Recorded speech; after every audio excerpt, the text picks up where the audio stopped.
So she said 5,000 people right before I came up here. That's not intimidating at all.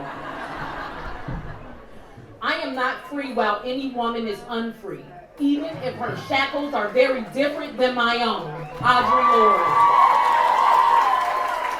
I am a proud black woman with proud black children and cannot stand before you today and simply speak on women's rights without specifically addressing black women issues.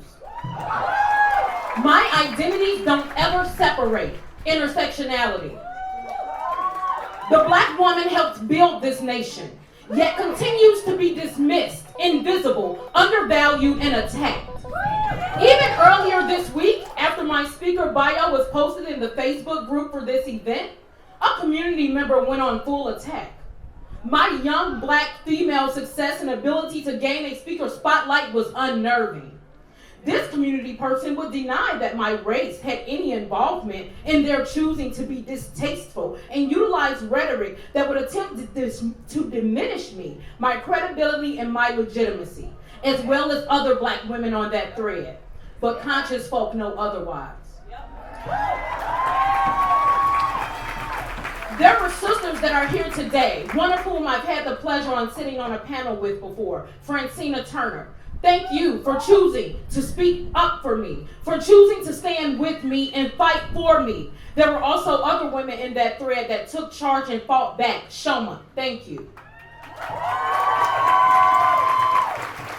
Their involvement was without me asking, at their own risk, and they chose to do so anyway.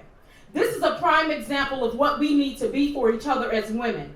Someone else to stand with us without prompting and say no. No to abusive women. No to hateful messages. We have to take their lead and say no.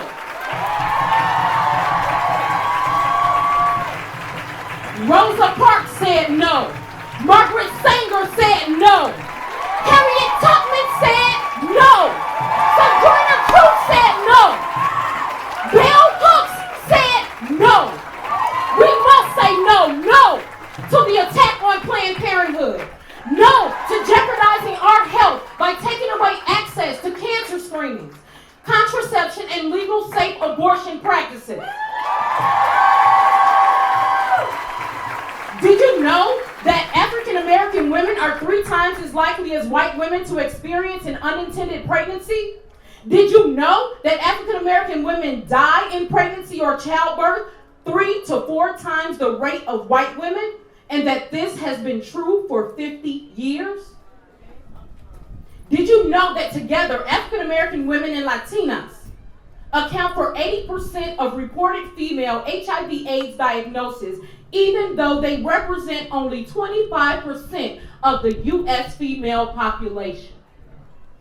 Black women always gotta fight to be seen, fight to be heard, to be legitimate and credible. So we have to fight for our rights together, standing up for each other in order to live. Because if not us, then who?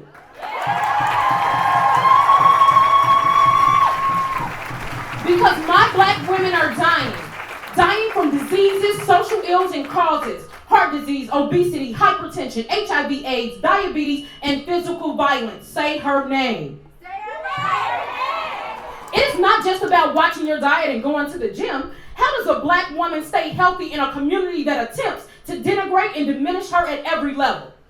Black women are suffering from stress, mental exhaustion, spiritual loss, depression, self-doubt.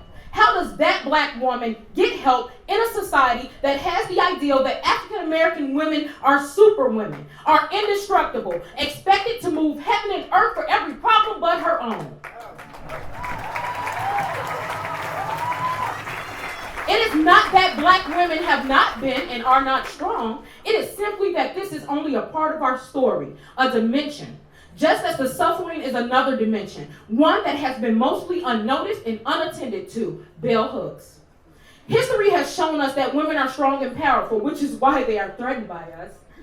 This is certainly what we've seen and been seeing throughout political times. We are forced to fight against tremendous odds. Take Trump's election, for instance. It demonstrates the epitome of America and what America has stood for. Yes, we've seen change, right? And progress has been made, but obviously not to the fullest extent. The ideal of superiority is being protected. This is what our newly elected president stands for. 53% of those who voted for Trump were white women, and majority of those that voted for Clinton were black.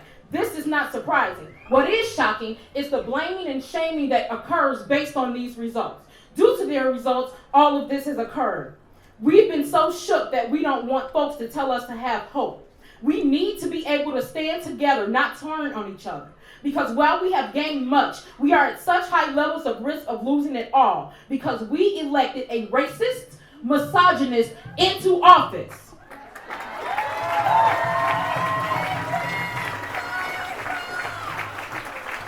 Let me say that again.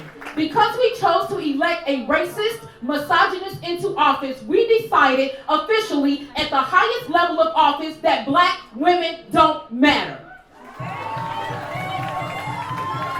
The question is, what do we do now? How do we rise? How do we still decide to be hopeful and optimistic in a world that tears us down both verbally and politically? Take our right to choose, taking our right to earn the same wage as a man. How do we still rise?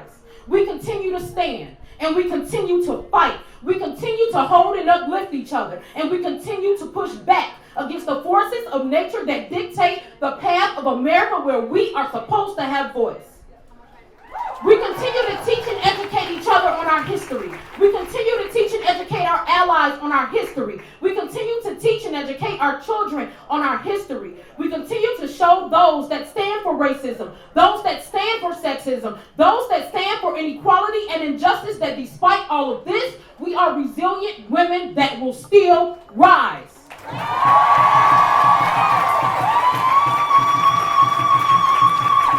I am woman. I am black. I birthed this nation. I care for our children. But I am more than a woman. Magical, yet not your superwoman. And if I'm not free, you're not free. A liberated black woman is a liberated nation.